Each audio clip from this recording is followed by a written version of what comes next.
Baréa Écureuil du Bénin, premier match au nouveau stade de Mamas. Le match qui oppose les Baréas de Madagascar aux Écureuils du Bénin en ce moment est le premier événement d'envergure accueilli par le nouveau stade Baréa de Mamas. La cérémonie d'ouverture officielle du stade a précédé le match. Financée intégralement par l'État malgache, la réhabilitation a coûté 77 millions de dollars.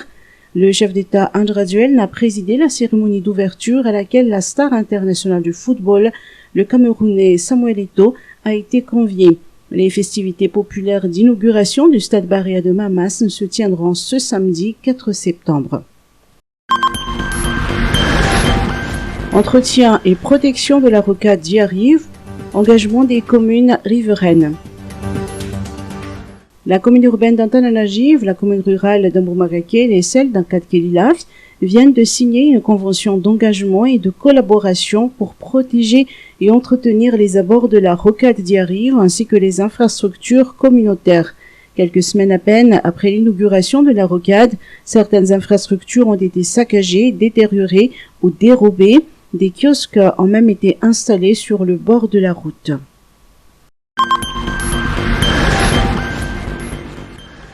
Huissier de justice, les défis du nouveau bureau.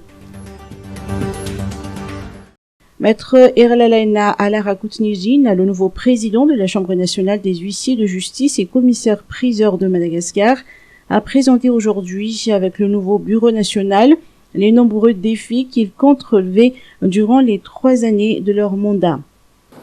D'où, à partir de nos acquis, nous, les membres de bureau de la Chambre nationale, définirons les objectifs spécifiques, mesurables, atteignables, réalistes et temporels, comme le précise le principe de New Management Public. Parmi les objectifs, la Chambre nationale entend faire de la méritocratie et de la compétence une des valeurs guidant notre profession.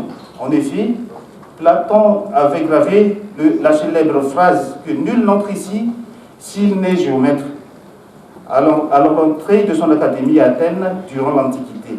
Dans ce sens, l'une de nos principales intentions est en premier lieu de renforcer d'un point de vue qualitatif nos compétences et nos aptitudes à travailler au service de la société malgache et de l'intérêt général. Nous allons créer, et nous allons poursuivre dans ce sens, l'installation de l'école de procédure, comme je viens de vous annoncer tout à l'heure.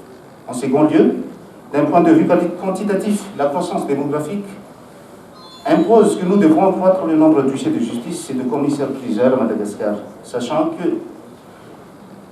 qu'il y a désormais plus de 27 millions de Malagasy, dont plus de 61% sont des ruraux. L'amélioration de l'accessibilité aux huissiers est donc un des défis de la Chambre nationale durant les années à venir. L'élection des nouveaux membres du bureau s'est déroulée hier en assemblée générale, suivie de la passation de service entre maître Irlalaina Alarakutnijin et son prédécesseur, maître Maïfala Rassammak. Covid-19, poursuite de la campagne de vaccination. À partir d'aujourd'hui, le vaccinodrome de CHU-JRA est dédié à l'administration de la 2e dose du vaccin Covishield. Quant au CHR-JRB, il est consacré pour le Janssen de Johnson & Johnson à dose unique. L'administration du Janssen a débuté cette semaine dans la région d'Alamangue. Pour l'instant, le vaccin ne concerne que les personnes âgées de 55 ans et plus, celles souffrant de maladies chroniques, les agents de la santé, les éléments des forces de l'ordre et les travailleurs sociaux.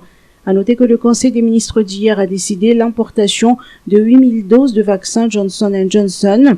Madagascar qui a bénéficié d'un don non remboursable de 100 millions de dollars destiné entre autres à l'achat de vaccins et à l'amélioration du système de santé.